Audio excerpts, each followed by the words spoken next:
ટકાઉપણું બહુ વિરલ કહેવાય.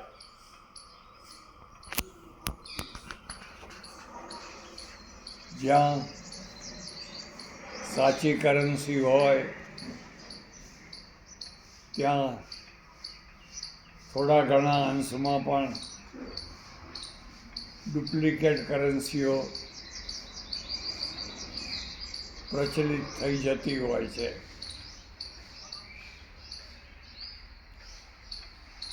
માત્ર સાધુતાના ક્ષેત્રમાં જ નહીં પણ પ્રજાના બધા ક્ષેત્રોમાં,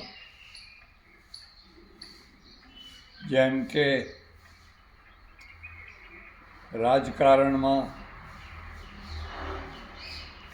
ડૉક્ટરોમાં, પોલીસમાં, શિક્ષકોમાં,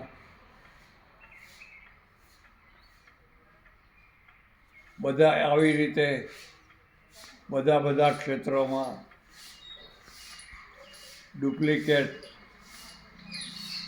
તત્વો ઘૂસી જતા જ હોય છે અને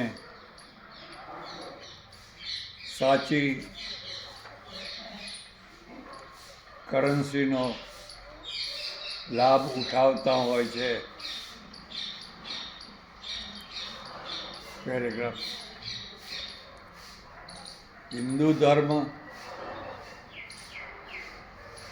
નિયંત્રણ વિનાનો ધર્મ છે. આપણી પાસે કોઈ પોપ નથી કે ફતવો આપનાર શું કહેવાય એને? મૌલવી નહીં, મુલ્લા ઉપરનો સૌથી ઉપરનો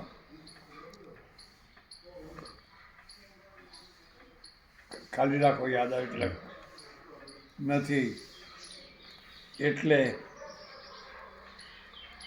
જાણ્યા છતાં, જોયા છતાં પણ આપણે આવી ડુપ્લિકેટ વ્યક્તિઓને ફતવો આપીને રોકી શકતા નથી. ઇમામ બાપ હા, ઇમામના ઉપર હોય, ઇમામના ઉપર હોય.